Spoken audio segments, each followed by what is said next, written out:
Hello friends, my self US Gupta.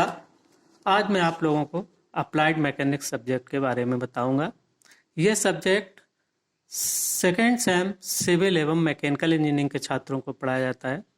Video start करने से पहले आप लोगों से रिक्वेस्ट है कि इस चैनल को सब्सक्राइब जरूर कर लें, जिससे आने वाले वीडियो आप लोगों को मिलते रहें।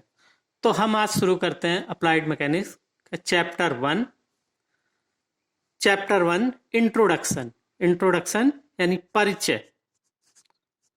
तो परिचय में हमें क्या पढ़ना है कि व्हाट इज अप्लाइड मैकेनिक्स, क्या होती है, इसकी शाखाएं कितनी होती हैं, इसके उपयोग क्या होते हैं, रिजिड बॉडी क्या होती है, अप्लाइड मैकेनिक्स की उपयोगिता क्या है, क्यों हम पढ़ते हैं इस सब्जेक्ट को, और इसका इसके फंडामेंटल्स यूनिट्स क्या हैं, इसमें डिराइव्ड यूनिट्स क्या हैं, वेक्टर क्वांटिटी क्या है, स्केलर क्वांटिटी क्या है, और वन यूनिट को दूसरे यूनिट में जो है कन्वर्जन भी आपको इसमें हम बताएंगे, सिखाएंगे। तो सबसे पहले शुरू करते हैं कि व्हाट इज अप्लाइड मैकेनिक्स, यानी मैकेनिक्स है क्या।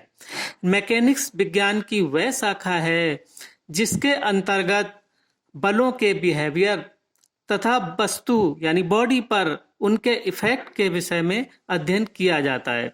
यानी जब किसी बॉडी पर कोई हम फोर्स लगाते हैं, एक्सटर्नल फोर्स लगाते हैं, तो उसमें क्या भी चेंज होता है, क्या इफेक्ट होता है उस फोर्स का उस बॉडी पर।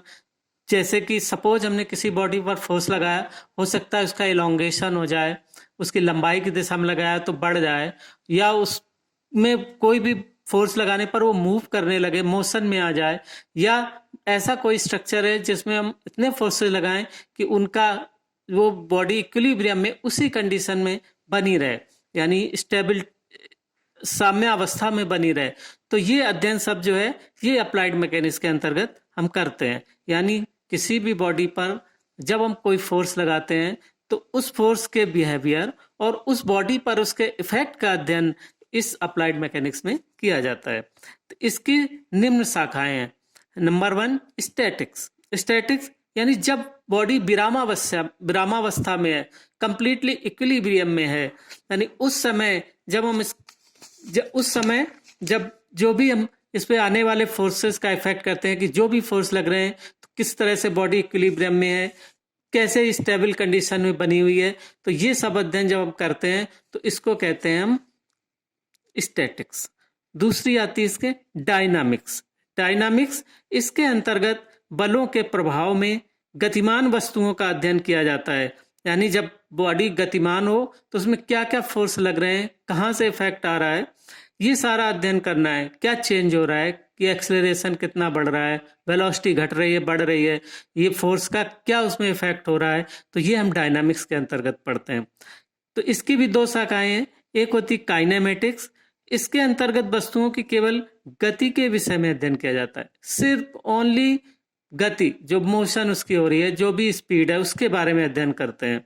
और जब दूसरी इसकी काइनेटिक्स, यानी इसके अंतर्गत गति के साथ साथ बल तथा उसके मास पर भी विचार किया जाता है कि कितनी मास की बॉडी है, कितने किलोग्राम की बॉडी है, कितना फोर्स लगाते हैं, तो उस फोर्स के लगाने से उसमें कितनी वेलोसिटी डेवलप होती है, कितना एक्सेलरेशन डेवलप होता है। ये जब सारा अध्ययन किया जाता है, सारा एनालिसिस किया जाता है, तो वो कहलाता है काइनेटिक्स। यानी इंजीनियरिंग से संबंधित वह मैकेनिक्स जिसके अंतर्गत विभिन्न इंजीनियरिंग स्ट्रक्चर जैसे मशीन के पुर्जे, मैकेनिज्म स्ट्रक्चर और उसके मेंबर्स आदि पर बलों के प्रभाव व व्यवहार का अध्ययन किया जाता है, उसको हम कहते हैं अप्लाइड मैकेनिक्स। यानी मैकेनिक्स और एक चीज होती है अप्लाइड मैकेनिक्स। तो मैकेनिक्स तो हमने बताया जैसे कि फिजिक्स की वो ब्रांच है जिसके अंतर्गत बलों के बिहेवियर और उसका अध्ययन किया जाता है। जब हम इस मैकेनिक्स का उपयोग इंजीनियरिंग स्ट्रक्चर पर करते हैं, जैसा कि अभी आपको मैंने बताया कि जैसे बहुत सारे मैकेनिज्म हैं, स्ट्रक्चर्स हैं, मेंबर्स हैं, कॉलम, स्ट्रट, इन सब में जब इसका अध्ययन किया जाता है कि तो ये कहलाती है अप्लाइड मैकेनिक्स। यानी जब उस पर व्यवहार किया जाता है बलों के बिहेवियर का अध्ययन। अब इसकी उपयोगिता क्या है? तो उपयोगिता क्या है? ये इंजीनियरिंग का एक अभिन्न अंग है। इसके ज्ञान का उपयोग वस्तुओं के निर्माण, ऑपरेशन, टेस्टिंग तथा डिजाइनिंग में किया जाता है। इसके मूल सिद्धांतों का विभिन्न रूपों में प्रयोग करके इंजीनियरिंग के विषयों जैसे हाइड्रोस्टैटिक्स, हाइड्रोडायनामिक्स, वायु गति विज्ञान, ऊष्मा गतिकी आदि का अध्ययन करते हैं।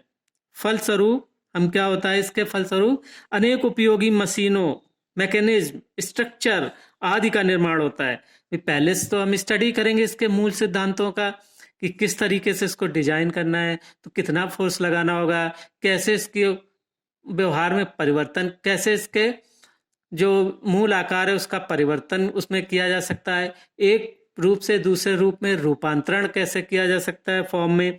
तो ये सब जब अध्ययन करेंगे तभी हम कोई मशीन, मैकेनिज्म, स्ट्रक्चर इनका निर्माण कर सकते हैं, जिसका आधुनिक युग में इनकी पर्याप्त उपयोगिता है, जैसे मोटर कार, वायुयान, इंजन, पुल, भवन, डैम आदि तथा दैनिक वस्तुएं जैसे घड़ी, पंखा, साइकिल आदि।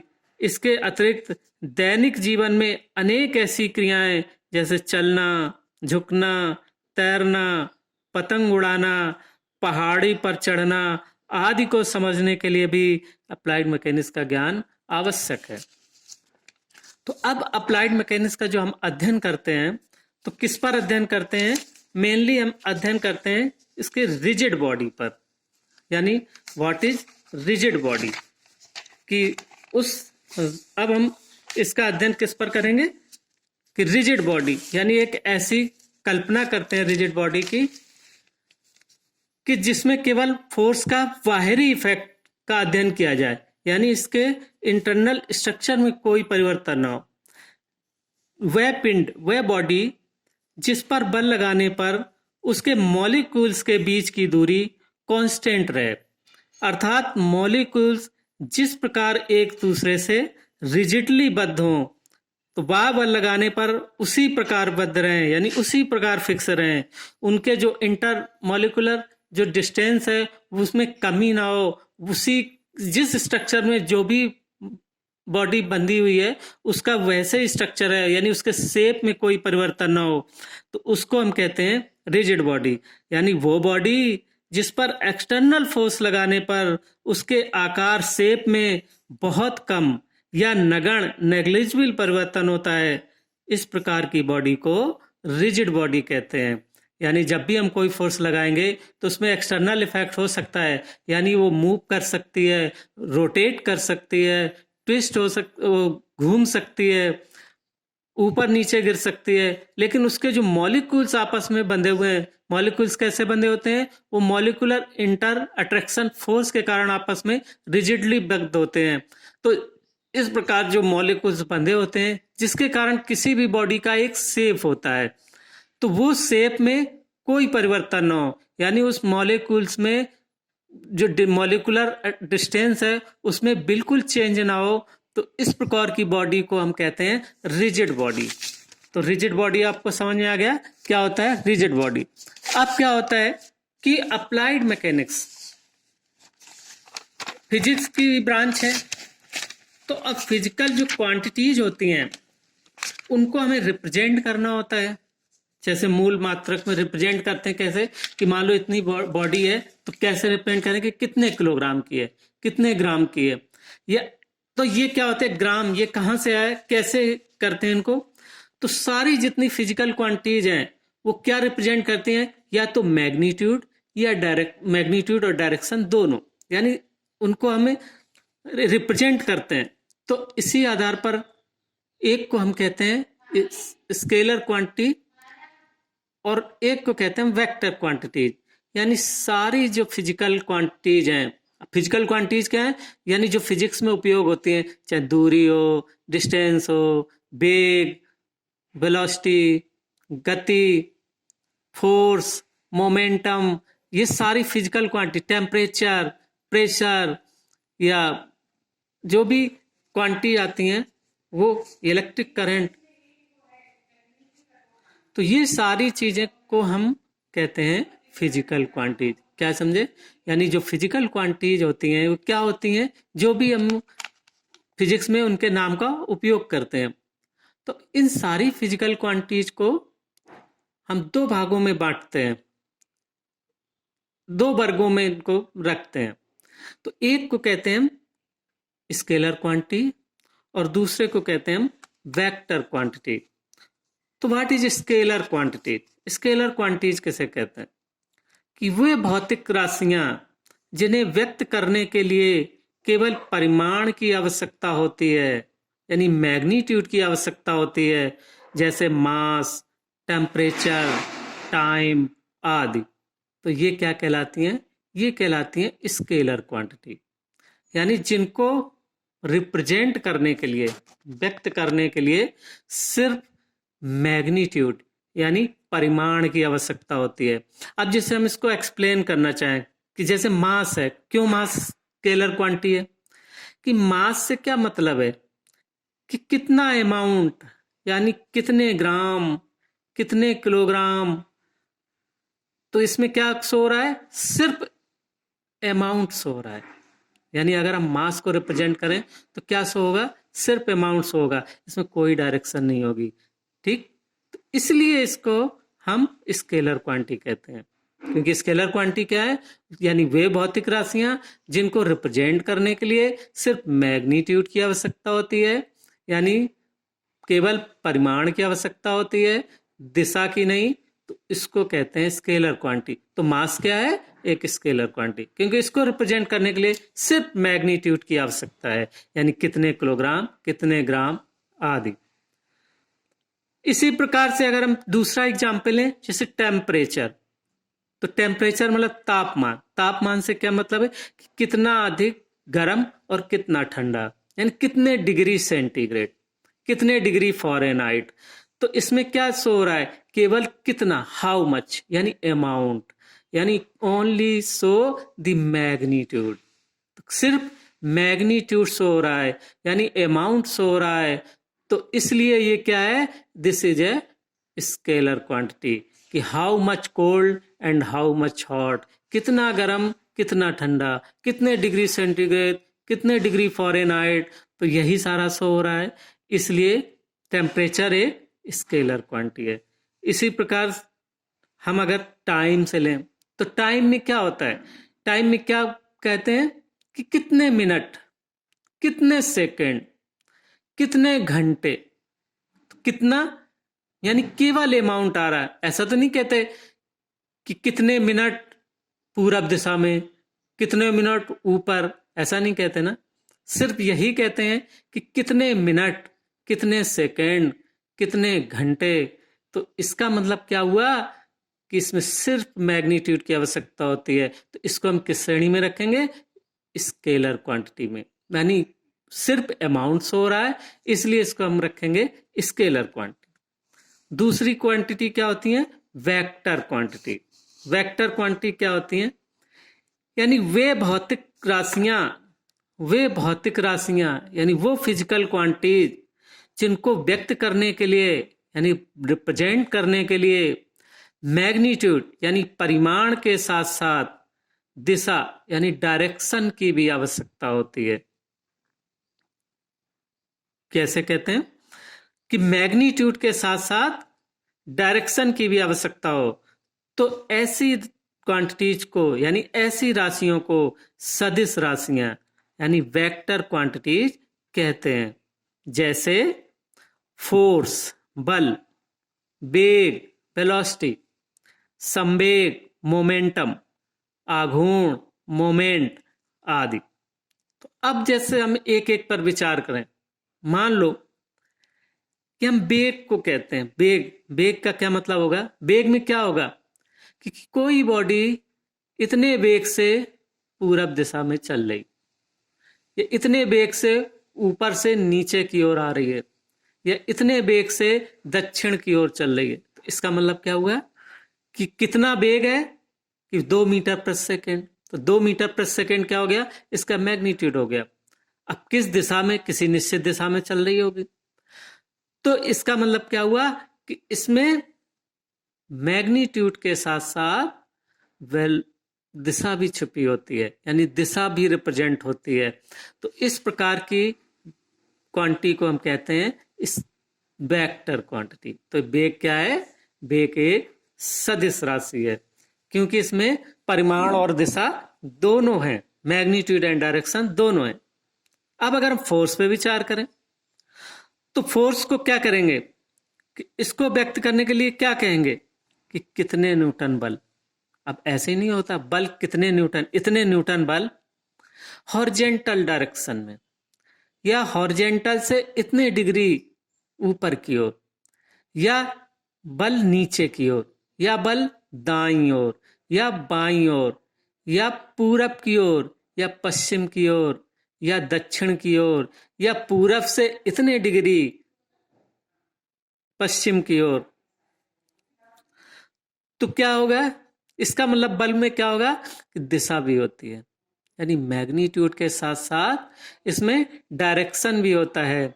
तो इसीलिए बल एक सदिश राशि है, क्योंकि इस बल को हम सिर्फ इतना नहीं कहते कि 10 न्यूटन का बल, किसी बॉडी पर 10 न्यूटन का बल कार्यरत है। क्या कहते हैं कि 10 न्यूटन का बल किसी बॉडी पर 36 से 60 डिग्री सेंटीग्रेड पर 60 डिग्री पर कार्यरत है, या 30 डिग्री पर कार्यरत है, या बॉडी में ऊपर की ओर बल लगा हुआ है, या बॉडी में नीचे की ओर बल लगा हुआ है। तो इस प्रकार हम देखते हैं कि बल एक सदिश राशि है, क्योंकि इसको रिप्रेजेंट करने के लिए मैग्नीट्यूड और डायरेक्शन दोनों की आवश्यकता होती है।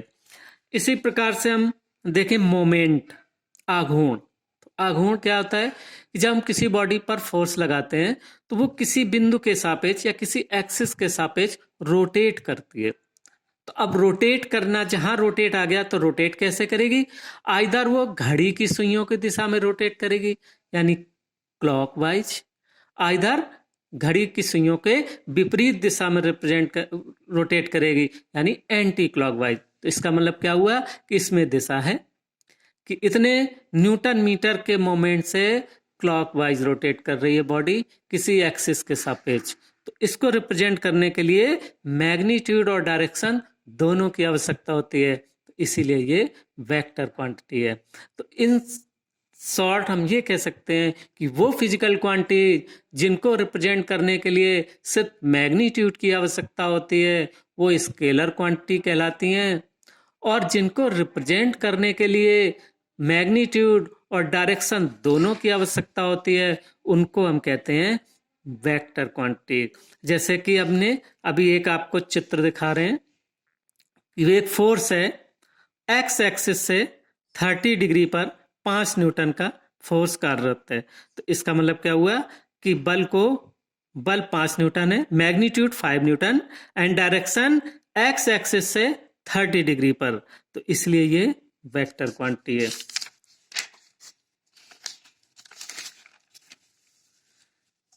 अब आती हैं, अब आपके अप्लाइड मैकेनिक्स में इसी इंट्रोडक्शन में हम पढ़ेंगे कि व्हाट आर द बेसिक यानी fundamentals units and derived units यानी व्युत्पन्न मात्रक। ठीक है, यानी क्या पढ़ना है कि what are the basic and derived units. ठीक, तो what are the fundamental units यानी वह यूनिट, वो मात्रक जो अन्य किसी भी यूनिट मात्रक पर डिपेंड नहीं होता, अर्थात जिसे किसी भी अन्य फिजिकल क्वांटिटी यानी भौतिक राशि के मात्रक में बदला या उससे संबंधित नहीं किया जा सकता, फंडामेंटल और बेसिक यूनिट कहलाता है। मैकेनिक्स में मेनली 3 मूल फंडामेंटल्स यूनिट्स होते हैं। एक तो होती लेंथ, लंबाई, मास, द्रव्यमान, और टाइम, समय। और कुछ और भी ले लिए जाते हैं, जैसे कुछ सब्सटेंस हैं, mole, quantity of substance mole, intensity of electricity, electric current यानी एम्पियर, है ना। थर्मोडायनेमिक्स में टेम्परेचर एवं ल्यूमिनस इंटेंसिटी, कैंडेला, ये सारे मूल मात्रक हैं। यानी जो फंडामेंटल हैं, यानी जो किसी अन्य पर डिपेंड नहीं होते, किसी अन्य चीज से नहीं निकाले जाते, यानी उनका खुद का एक स्वतंत्र रूप से इनको हम मानते हैं, तो वो कहलाते हैं फंडामेंटल यूनिट्स। यानी वह यूनिट, वह मात्रक जो अन्य किसी भी यूनिट पर डिपेंड नहीं होता, अर्थात जिसे किसी भी अन्य फिजिकल क्वांटिटी यानी भौतिक राशियों के मात्रक में बदला या उससे संबंधित नहीं किया जा सकता। मूल मात्रक, फंडामेंटल और बेसिक यूनिट कहलाते हैं। ठीक है, और कौन कौन से? Mainly basic, length, mass and temperature. लेकिन अन्य इंजीनियरिंग शाखाओं में कुछ अन्य मूल मात्रकों को भी उपयोग किया जाता है, जैसे क्वांटिटी ऑफ सब्सटेंस, मोल, जिसकी यूनिट है मोल। इंटेंसिटी ऑफ इलेक्ट्रिक करंट, जिसकी यूनिट है एम्पियर। थर्मोडायनामिक्स, टेम्परेचर यानी इतने डिग्री सेंटीग्रेड, एवं ल्यूमिनस इंटेंसिटी, जिसकी यूनिट है कैंडेला। तो ये कहलाते हैं सारे फंडामेंटल्स यूनिट, यानी मूल मात्रक, है ना। दूसरे होते हैं डिराइव्ड यूनिट्स, व्युत्पन्न मात्रक, यानी वे मात्रक जिन्हें फंडामेंटल्स यूनिट द्वारा निकाला जा सकता हो, उन्हें डिराइव्ड यूनिट कहते हैं। यानी कि जो कि फंडामेंटल यूनिट से बनते हैं। अब जैसे डेंसिटी है, तो डेंसिटी कैसे बनी? मास पर यूनिट वॉल्यूम, तो मास फंडामेंटल यूनिट है। वॉल्यूम में क्या होता है? लंबाई, चौड़ाई और ऊंचाई, यानी 3 डिस्टेंसेज होती हैं। तो क्या हुआ? जो मूल मात्रक लेंथ है, लंबाई, यानी जो भी डिस्टेंस का मात्रक है ना, तो इनसे मिल के बनता है। या जैसे वेलोसिटी है, वेलोसिटी है मीटर पर सेकेंड, तो मीटर क्या होता है? डिस्प्लेसमेंट, यानी डिस्टेंस, जो भी डिस्प्लेसमेंट, कितने मीटर डिस्प्लेस हुआ, यानी फंडामेंटल यूनिट हुई लंबाई। और सेकेंड टाइम, टाइम का जो फंडामेंटल यूनिट टाइम था, तो एक फंडामेंटल यूनिट लेंथ और फंडामेंटल यूनिट टाइम से मिलके जो यूनिट बनी मीटर पर सेकेंड, तो ये हो गई डिराइव्ड यूनिट। ठीक, तो यानी वो यूनिट जो किसी अन्य यूनिट पर डिपेंड नहीं होते, बेसिकली बेसिक यूनिट कहलाते हैं। और जो किसी फंडामेंटल यूनिट से डिराइव किए जाते हैं, यानी उनसे बनाए जाते हैं मिलके, उनको हम कहते हैं डिराइव्ड यूनिट। तो अभी आपको हमने ये फंडामेंटल और डिराइव्ड यूनिट बताए। अब इनका कन्वर्जन हम आपको समझाएंगे। अगले लेक्चर में ये बताएंगे कि अगर किसी भी फिजिकल क्वांटिटी की यूनिट कुछ है, तो उसको हम दूसरे सिस्टम में, दूसरी यूनिट में हम